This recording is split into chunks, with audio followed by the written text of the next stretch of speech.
Étant donné que cette année, on a passé depuis un moment, depuis Simchat Torah, des moments difficiles. Alors, on les a passés, mais il faut qu'on sache que Baruch Hashem, on arrive dans une période qui va être beaucoup plus facile pour que tout se retourne en notre faveur à nous. Absolument. Premièrement, c'est que nous venons de commencer maintenant le mois de Hadar. Et cette année, on a 2 fois le mois de Hadar. Et que ce sont des mois, bien sûr, qui sont plus que en notre faveur. Et on a fini les mois les plus durs, comme Tevet et Shvat, qui sont des mois, oui, que la Kabbalah nous révèle pourquoi ils sont difficiles. Et là, il faut se rappeler ce qui est marqué dans la Gemara, Mishenichnas Adar Marbim Besimcha. En fait, la Gemara fait une comparaison un peu surprenante. Cette Gemara se trouve à la fin du traité de Ta'anit, Daf Kaftet, page 29, premier versant de la page, où la Gemara, là-bas, il est dit, là-bas dans Ta'anit, on parle d'un inverse, on parle que de lorsque le mois de Av commence, on doit diminuer les joies, ça veut dire que tout ce qui est préparatif de joie, de mariage, de repeindre une maison, plusieurs choses que nous ne faisons pas, étant donné que le 9 Av, le Beth Amikdash, le temple a été détruit, et la Gemara fait une comparaison.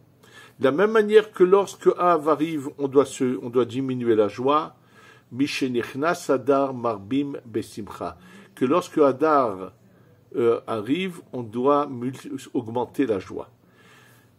On pourrait le dire sans avoir à faire cette comparaison. Pourquoi Dagmara avait-elle besoin de faire cette comparaison pour nous dire que lorsque le mois de Hadar commence, on doit avoir de la joie? Rashi dit que c'est parce que par le fait qu'on a eu des miracles, c'est très intéressant les paroles de Rashi qui mentionnent Purim et Pessah. Pareil, pourquoi Rashi mentionne Pessah? Pessah, c'est dans le mois de Nissan et non pas dans le mois de Hadar. Donc tout ça nécessite de compréhension. En fait, il faut savoir que l'augmentation de la joie peut nous emmener à cette délivrance qu'a eu lieu à Pessah et à la reconstruction du Beth Amikdash, dont justement qui a été détruit en Av. Et là, la Gemara veut nous faire comprendre que en fait, dans ce mois de Hadar, et là 2 mois de Hadar qui viennent, on a la possibilité que notre joie soit totale et qu'on arrive à la délivrance totale avec de nouveau le Beth Amikdash. Et c'est le début, mais avec la paracha qui va nous parler justement d'un petit Beth Amikdash, celui du Mishkan. Et on va voir le lien qu'il y a entre les deux. Donc, il faut que vous le sachiez, que le fait que maintenant nous sommes dans le premier Hadar, et on va avoir 2 mois de Hadar, ce sont des mois de miracles, puisqu'il y en a qui pensaient qu'il fallait même faire Purim le premier Hadar, et même si nous ne le fêtons pas, mais il y a le jour qui correspond à la date de Purim dans le premier Hadar, est un jour de grande joie, même que Purim n'est pas fêté, mais au contraire, il y a quelque chose de très puissant. Donc dès que Hadar commence, quel que soit le Hadar, il y a cette force qui est là, et qu'on va pouvoir enfin commencer à voir l'anéantissement total de nos ennemis. Alors, pour arriver à cela, on a tous envie que ça y est, c'est fini, qu'il n'y ait plus aucun soldat qui tombe, aucune personne qui soit touchée, que enfin nous voulons tous assister à ces miracles, à cette délivrance. Alors, comment on fait pour y arriver à vivre tout cela?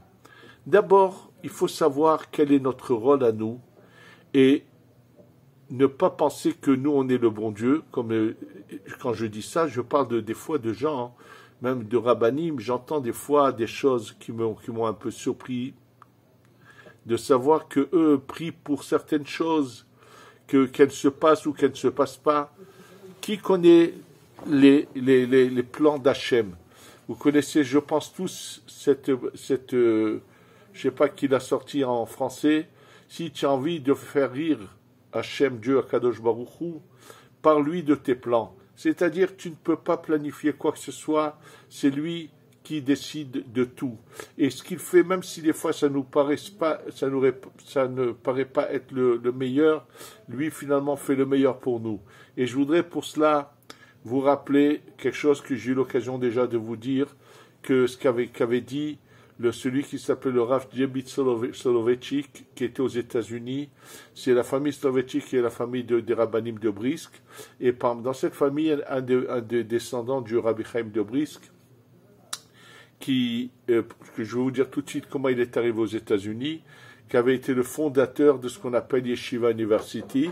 Et il a une fois dit devant des cours qu'il donnait, que beaucoup d'aller l'écouter, quelqu'un qui a assisté à ce cours m'a rapporté ces paroles, qu'il leur expliqué que lorsque tu fais une demande à Kadosh Baruch Hu, termine toujours ta phrase en disant Ve'atov be'enecha aseh. Et ce qui est bien à tes yeux, Hachem, fais-le. Ça veut dire, moi je demande, mais je ne sais pas. Et pour bien expliquer le sens profond de cela, Rav Djebit Soloveitchik a raconté. Il faut savoir que lui était un génie, c'était un grand érudit, et un grand, pas seulement érudit dans la halakha, mais également dans la pensée, de la compréhension profonde de la Torah, la pensée juive, l'âme de la Torah. Et il était donc en Europe, et c'était, je ne sais pas combien d'années avant la Shoah. Et voilà qu'un jour, une communauté importante, je ne sais pas quelle ville, et lui leur avait dit, mais au moins on m'a pas retransmis les noms, avait cherché un rave. Leur rave a été décédé et il cherchait maintenant un nouveau rave pour cette prestigieuse communauté. Et donc le rave Djebit Soloveitchik s'est présenté. Et il y avait aussi deux autres rabbanim qui se sont présentés pour être choisis par cette communauté. Lui, en tant que personne d'une famille très connue, la famille de Brisk, et en tant que sa sagesse, sa connaissance et tout, il était persuadé qu'il serait choisi. Or, ce n'a pas été le cas. C'est quelqu'un d'autre qui a été choisi.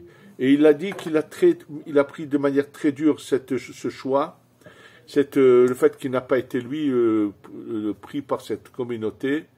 Et il a tellement été affecté par cela que il n'avait pas pu avaler ça. Comment ça se fait qu'il espérait enfin avoir arrivé au but de pouvoir diffuser, enseigner, diriger une communauté avec tout ce qu'il avait eu comme étude dans sa vie, arriver à cela au but.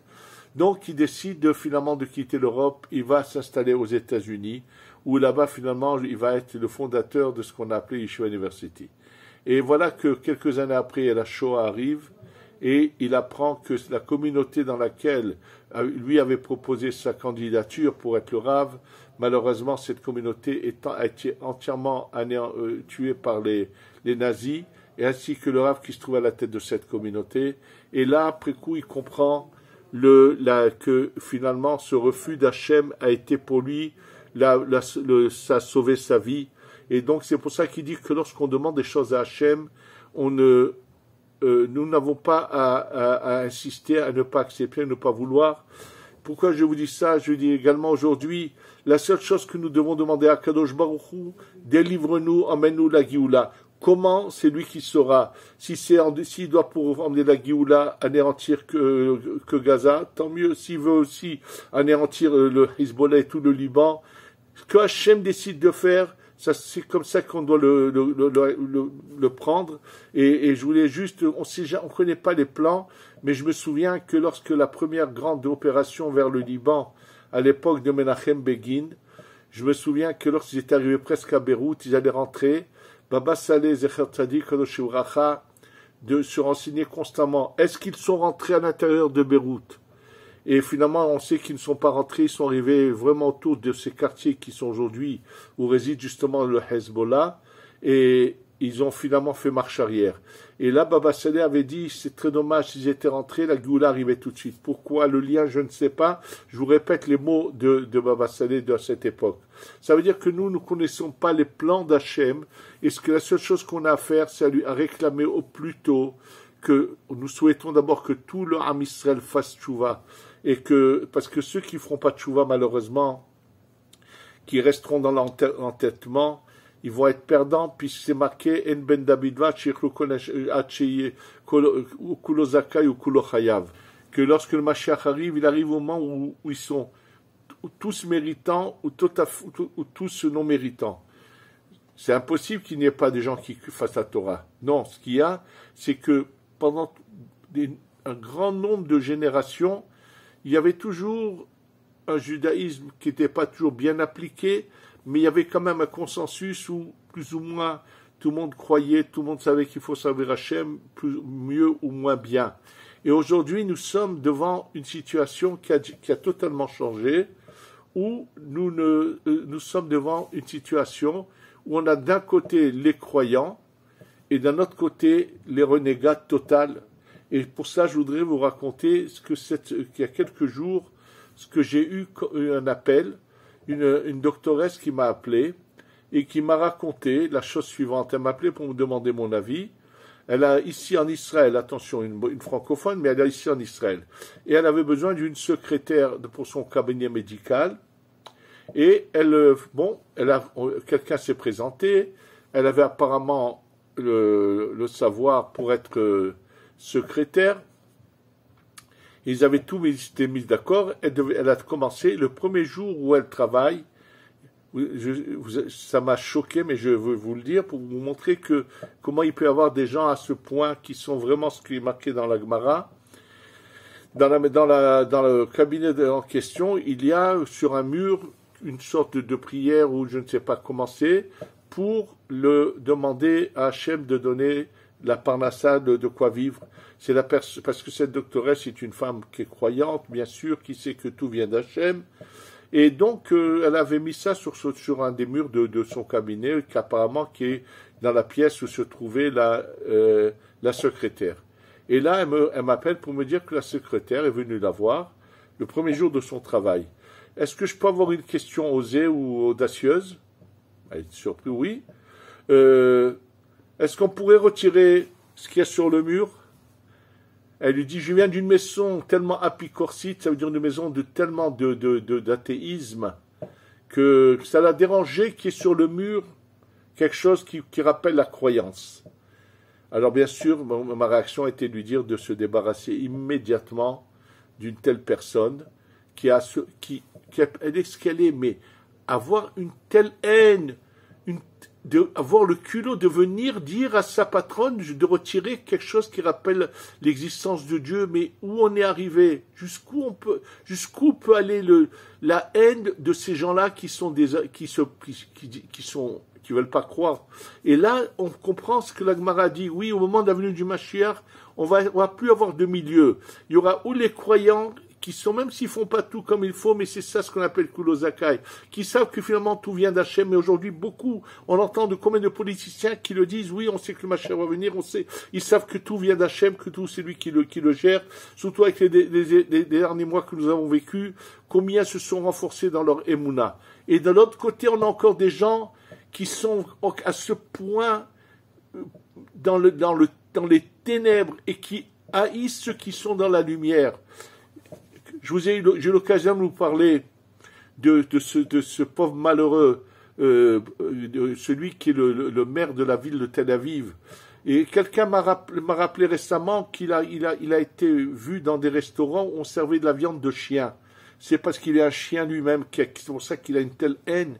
Il a empêché que Kippour soit fait dans les rues de Tel Aviv, que Simchat Torah soit fait dans les rues de Tel Aviv, malheureusement. Donc, on est là devant cela. Maintenant, nous, ce qu'on a, c'est à juste demander que ceux qui n'ont pas encore ouvert les yeux pour voir la lumière, on demande à Hachem, on l'espère, mais que nous tous, il y a une seule chose qu'on a à demander à Hachem.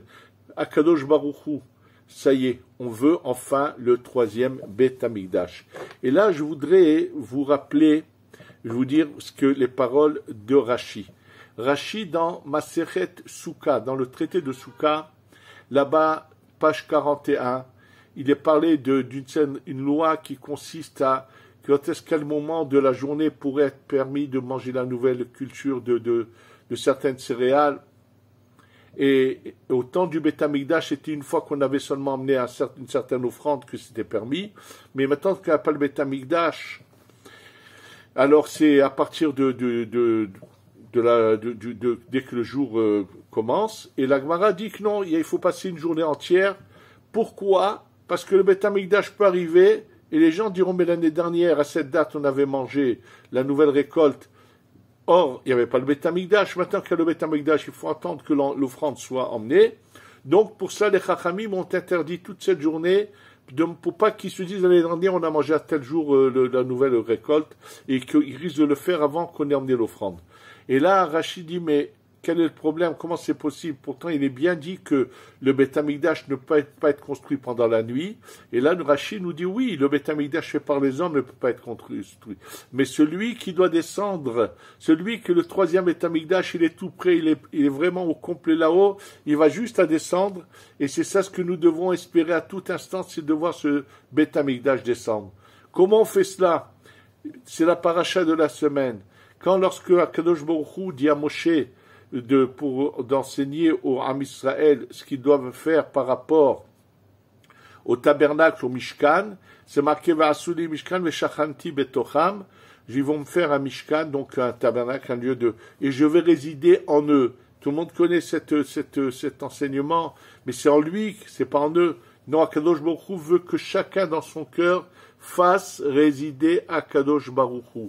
Oui, si on fait résider Akadosh Baruch Hu dans notre cœur, et le faire résider, ça veut dire penser que tout ce qui se passe vient de lui. Et ça, c'est important que nous rappelons constamment. D'ailleurs, puisque nous commençons le mois de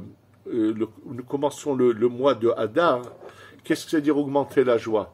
Augmenter la joie, c'est tout simplement dès qu'on est conscient que tout est géré de là-haut, que c'est Hachem qui agit, que c'est pas les individus, que personne ne peut rendre responsable qui que ce soit. Ça veut dire celui qui nous fait souffrir, alors c'est un pauvre malheureux puisque il a été choisi par Hachem pour être le bâton, mais que finalement tout est géré de là-haut.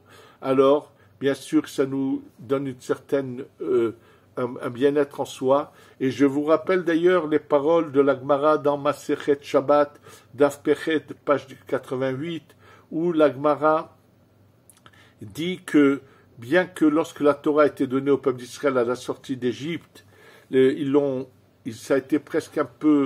leur a été presque imposé. Et la Gemara dit, mais après l'histoire de Purim, ils ont tous décidé d'une manière unanime dans tout le clan d'Israël, c'est passé le mot maintenant nous la Torah, ça n'est pas imposé, on la désire, on la reçoit par volonté. C'est ce que l'Agmara dit. L'Agmara dit, Hadar et Kiblou, qu'ils l'ont reçu de nouveau, ils ont décidé de recevoir de nouveau la Torah, mais d'une manière complètement par volonté, on a envie. Et il dit Rashi, pour quelle raison? Mi pene ahavatanes, par l'amour du miracle. Qu'est-ce que cela veut dire? Pour que ça veut dire l'amour du miracle. Oui, à Pessah, il y a eu des miracles, mais c'est des miracles surnaturels. Et tout le monde savait très bien que ça peut se passer une fois, mais ça ne veut pas dire que ça va se repasser de nouveau. Et la preuve, c'est que lorsqu'ils arrivent devant la mer et qu'ils voient les Égyptiens les poursuivre, ils se mettent à paniquer. Mais ils ont vu pendant un an Diplé. Oui, c'est vrai, pendant un an, ils ont eu Diplé. Ils ont dit oui, pendant un an, on a eu le mérite de Avraham, Yitzhak et Yaakov, des pères, des Avot, qu'on appelle. C'est grâce à eux que Hachem, il a fait ces miracles naturelles. Mais maintenant, peut-être que ce mérite est fini. Qu'est-ce qu'on va faire?